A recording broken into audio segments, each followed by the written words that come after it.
Welcome to my channel, and this is English Podcast. The problem today that we're going to be addressing is translating too much in your head when speaking English. Why is that a problem? And I see that happening so much with students. You take much longer to come up with a sentence, for example.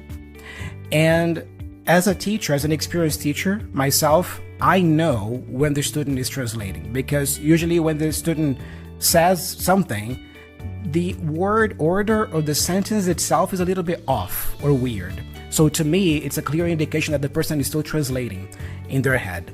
So how can we fix this, Ksenia? So I'm going to throw it to you. What is one thing that our followers should start doing more to fix that? I think we should be honest with our viewers, with our listeners. That's not easy, right?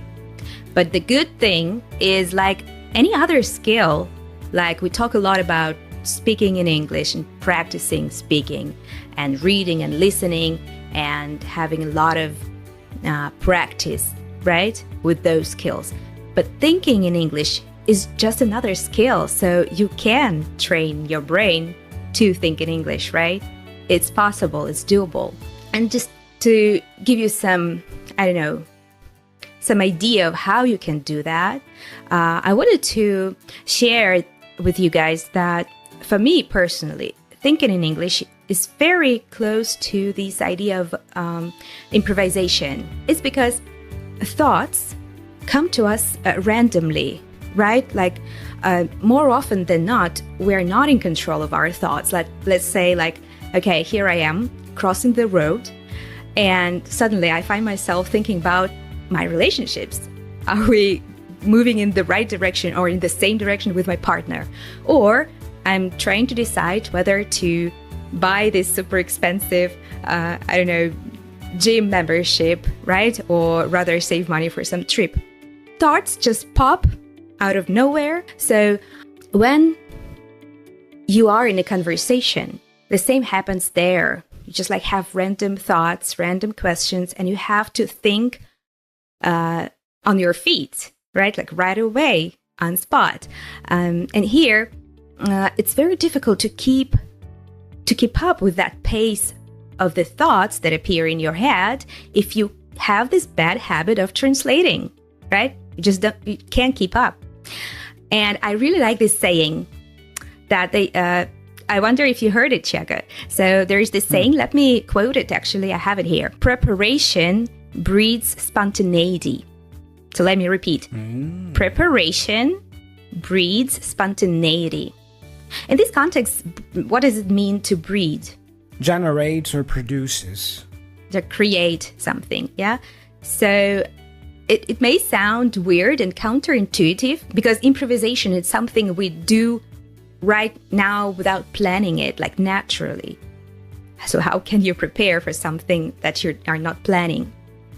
Here's this trick, here's this thing.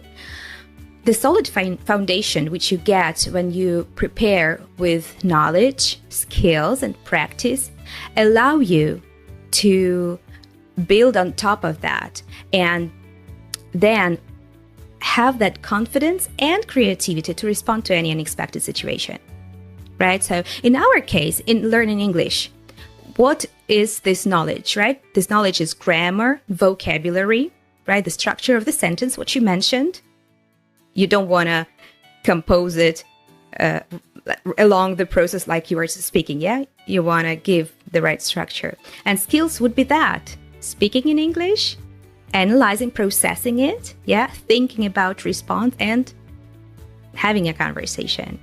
And practice. I think we talked about this with you. Like you have to build a habit of deliberately thinking in English. And there are tons of simple exercises how to do that, right? I think we had a lesson on that. Like start simple. Start with just describing everything you see in English. That's already first step towards thinking in English, right? Do you agree? Oh, yeah, absolutely. I really like this point that you're making about being more comfortable with improvisation and improvising, because it's about being present in the moment and being okay with the unexpected. You did use some nice expressions there, Xenia. First of all, I remember you said thinking on your feet. What does that mean when you think on your feet? It's again thinking spontaneously, right on spot when you were asked something, like you're thinking on your feet, like in that moment. So if a person always translates in their head, that person is not really thinking on their feet, because there's always that wall or delay also, right? Delay, right? Okay, let me translate it first and then I'm gonna say something in English, right? Sometimes it takes eternity, right, to choose the right auxiliary verb. And you don't want to do that. Rather make a mistake, but go on. That makes a lot of sense, because if you think about it, we try to help people here speak English in real life, in the real world. And real conversation in the real world is usually random, unexpected, so you gotta be okay with improvisation, with dancing according to the music, right? Let's say. So I really like that point. That reminds me of a student of mine. At first, when we started having classes together, she struggled a lot with this. She would always translate in her head to communicate her ideas, and not only did that make her speech much slower, but also, like I said earlier, a bit weird in terms of sentence construction. But then, I talked to her about this, and she became aware of that. And now, consciously, deliberately, every class, she tries not to think, in this case, in Portuguese, but always in English. And you know what? Her communication skills have gotten so much better because of that. Now she's speaking with more fluidity, and the sentences she's actually coming up with make sense now. So sometimes it's just a matter of trusting our intuition, right? Because sometimes we think that we don't know much, but actually we know much more than we think if we just let it go. Yeah, that's true. And I wonder what played the key part there in her transition from translating to thinking in English. Was it like, I don't know, immersion into language enough, or just like this deliberate thinking always in English, and how to do that? Like, for example, if our listener or viewer now asks, okay, I want to think in English, but like, how do I start thinking in English? Yeah, I would say both points, Ksenia. She's a wonderful student that I have, and she's very committed, and she does practice her English every day. So that's the first point, and I believe you're gonna expand more on this topic soon about living your English and connecting it to your interests. So she does that already, but also the deliberate aspect of it, because that was something that we discussed multiple times in our classes, the importance of letting go of translation and just using the English you already have, because you know some English already that you can use. So the combination of these two things, I would say, have played a key role for her. Awesome. Yeah, you already mentioned like how we can connect it to Live Your English idea that we are teaching in our methodology, right? It's that it. Like anything you would have to do deliberately, you'll have to put in effort into that. And it won't work long term if you don't enjoy the process. So you have to trick the system. You have to choose what you already enjoy, right? So we want to talk about it again and again, because this is such a simple thing that sometimes students just overlook. But that's just really simple. So imagine you have your interests, you have your hobbies, you are into photography, or you're into pottery or beekeeping or brewery. I don't know, to choose yours. Learn about it in English, so you know already a lot about the topic in your native language. And that's what might prevent you from thinking in English, because you rely too much on your native tongue. You rely too much on that information that you got in your native language about this topic. Now start learning something new or reviewing what you already know, but in English, right? You will have that immersion, because, even to internalize those language patterns, not to think about language structure, you have to get yourself immersed enough amount of time into language. So start with that. Find some videos, find some podcasts about the topic you like and listen to it just to immerse into language, right? And another thing is what I talked about in the past. To be well prepared for improvisation, you have to have a solid foundation. So with immersing yourself into language, you expand your vocabulary, right? And that's what it gives you. Speaking on topics close to you first makes perfect sense. And like you said, it's something so simple and small that many people overlook. You use that word. What does that mean when you overlook something? Don't pay enough attention or don't pay attention at all. Just like, right? Mm-hmm. You're doing something, but then you overlook some other stuff. Yeah, that's it. By the way, guys, as you can notice, we have been defining some really nice words and expressions today. So make sure you download the Real Life English app so you can review all this vocabulary from today's podcast and practice it over there. All right, don't forget to download it. So yeah, I really like what you're saying, Senna, because we start with the topics we are interested in first. That makes it much easier to start thinking in English. And then after we feel comfortable with those, we can branch out and start maybe dealing with topics that are not so familiar to us. But, you know, it's always nice to stretch our minds and our language skills, right? I really like that. One point I would make also about this is the importance of embracing uncertainty. I feel like students translate a lot sometimes because they need that feeling of certainty. I need to feel sure about what I'm saying. So first, I need to translate. But if you do that, that's never gonna, make you fluent, because you will always have that insecurity, that security blanket, as I like to call it. When I was a kid, I used to have one. I used to have a security blanket. It was this little piece of cloth. I was 3-4 years old, and I carried that thing with me all the time. I love the smell of it. I always laughed with it. And I remember I used to call it Nana, It was my Nana, that little piece of cloth there. But then one day, my mother threw it away. I think when I was 5, she just threw it away because she realized that, it's time to outgrow this, Thiago. So no more Nana. Yeah, you are growing. You are growing up.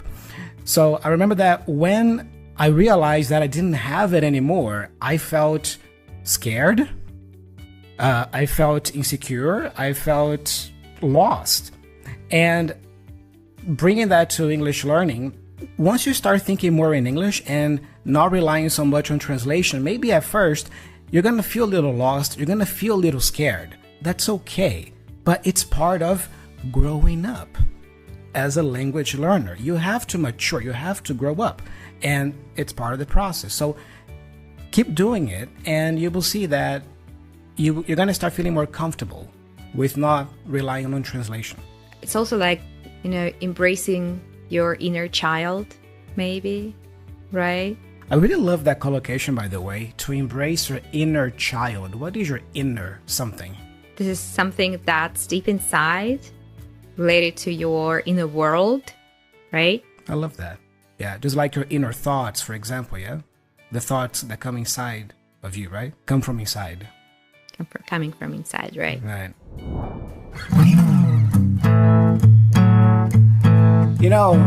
Playing guitar is a skill that demands many hours of practice. You make mistakes. You spend hours and hours in a room just practicing, learning songs. It can be frustrating sometimes.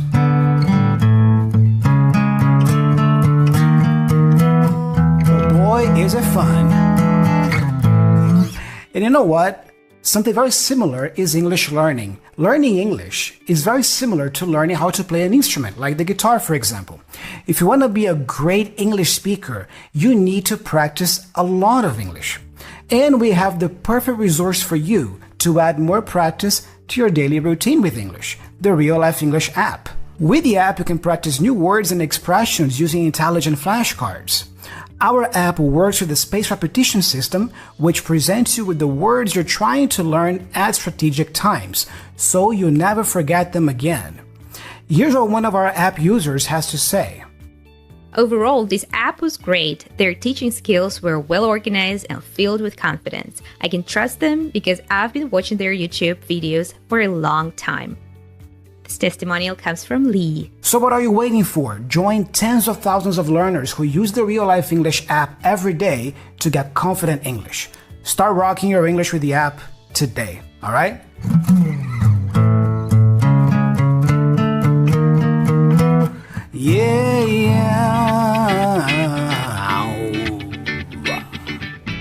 I just wanted to, to add something to what I was saying about immersion and everything. We started talking about like hobbies and learning about topics you already know in English, right?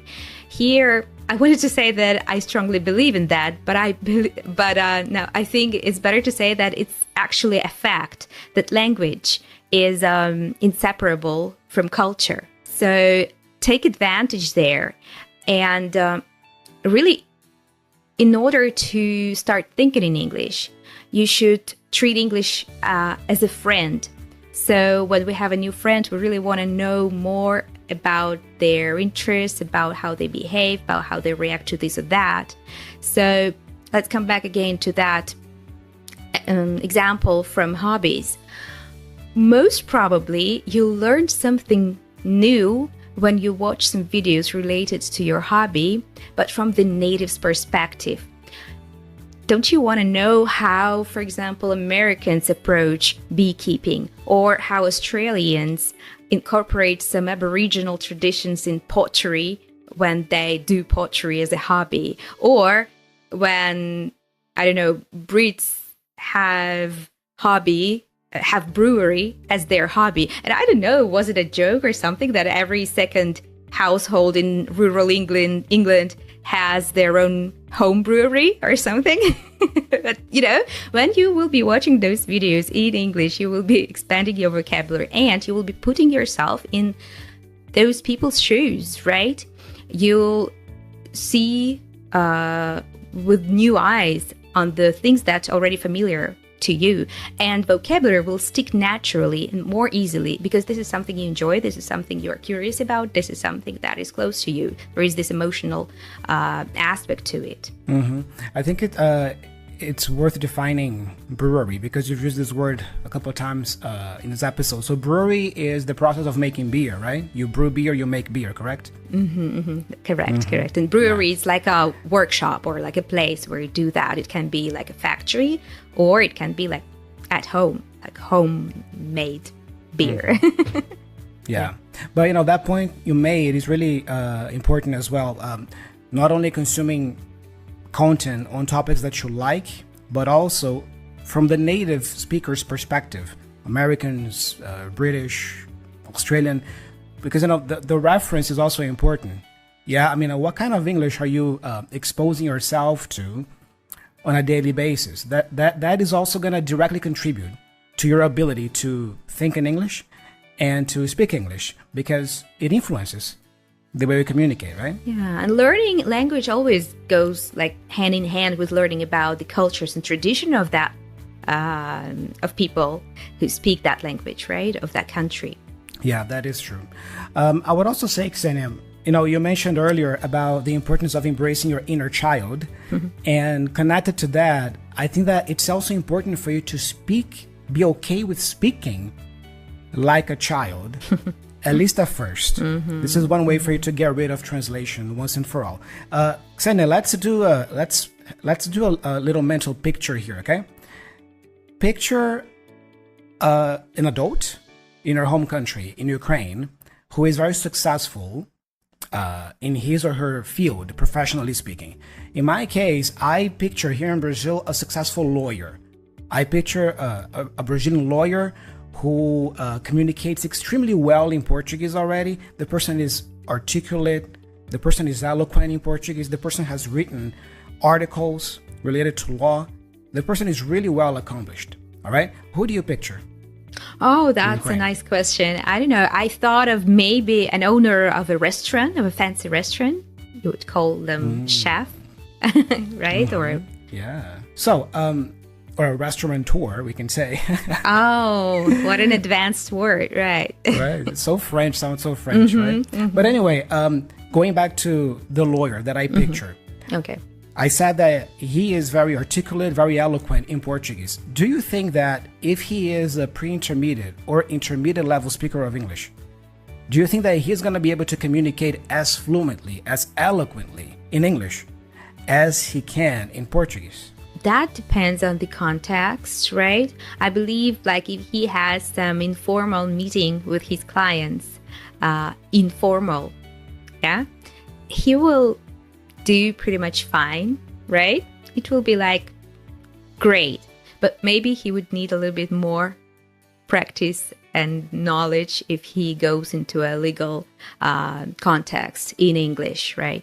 That is absolutely true, and that's exactly my point, because I see that sometimes in students, because usually my students, they are well-accomplished professionals already. You know, they are usually at the peak of their career, and they are successful in whatever it is they do professionally. But the English is the thing that, you know, holds them back. And I feel this frustration sometimes. Like, you know, I know they can communicate wonderfully in Portuguese, for example. But in English, they want to communicate at the same high level, but they can't yet because they don't have the tools for that yet in English. So it's important to be okay with maybe speaking more childish at first, or not as a grown-up as you would like to speak, because you are still in the process of learning the language. That's my point. But if you keep doing it, you will get to that point where you're going to be maybe expressing yourself in English similarly to the way you express yourself in your native language, in terms of sophistication, I mean. Yeah, you just reminded me of a video I watched last week with a French director. Her movie was nominated for Oscar, and she was given an interview. And so her English was like you're saying. She was okay in, maybe in the bar with her friends. But when she was giving an interview, she was like really making such great effort, and she was doing great job with that. Like she tried to answer all the questions in English. She was struggling, but she was trying. But when it came to some really specific questions that she really wanted to express her thought clearly, she switched to French and turned for help for her interpreter. Look at that. So that happens, right? Happens, yeah. It does happen, but it's part of the process. Well, Ksenia, let's do a quick wrap up here, or let's say recap of some of the points we have already covered today. So how can you get rid of translation? First of all, you have to actively, deliberately train your brain to think in English. It has to be deliberate and intentional, right? What else have we covered today? So start something that is close to you. I mean, like start thinking about things that are close to you. Learn more about your hobbies from the native's perspective. That will give you the certain amount of new vocabulary and confidence to talk about something you love in English and think about it, right? Nice. And finally, like I said, embracing uncertainty and embracing your inner child. Be okay with sounding a little bit childish or not as sophisticated as you do in your first language, and get rid of that security blanket. Grow up, let's say. Grow up as an English learner and stop like translating. Just, good. You know, like my mom did with me, when I was 5, grow up, you don't have age anymore to use this blanket thing anymore. No. Ksenia, I shared with you this week that nice video from Will Smith about skydiving. Did you get a chance to watch it? Yeah, I watched it. That was nice. I mean, that was fun and thought-provoking.